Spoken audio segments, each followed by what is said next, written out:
Civil হাসপাতালে দাঁড়িয়ে চিকিৎসক ও নিরাপত্তা রক্ষীকে আক্রমণের চেষ্টা।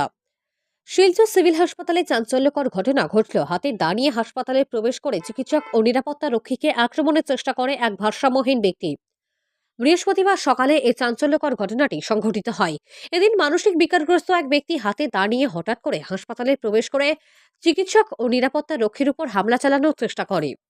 হাসপাতালে এমার্জেন্সি ওয়ার্ডে চিকিৎসক রোগী দেখার সময় ওই ব্যক্তি উপস্থিত হয়। লোকজন প্রথমে গেটে থাকা নিরাপত্তা কর্মীকে জিজ্ঞেস করে চিকিৎসক কোথায়। নিরাপত্তা রক্ষী ওই ব্যক্তিকে রোগী মনে করে কিছুক্ষণ অপেক্ষা করতে বলেন।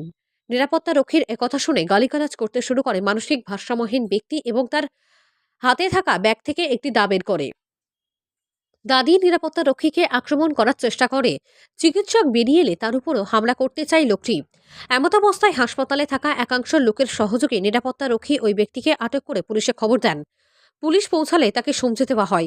মানসিক বিকারগ্রস্ত লোকটি বেরেঙ্গা এলাকার হেমবাবু লস্কর বলে জানা যায়। আগেও এমন ঘটনা ঘটিয়েছে হেমবাবু। এদিনের ঘটনায় হাসপাতাল চত্বরে চাঞ্চল্যকর পরিস্থিতি সৃষ্টি হয়।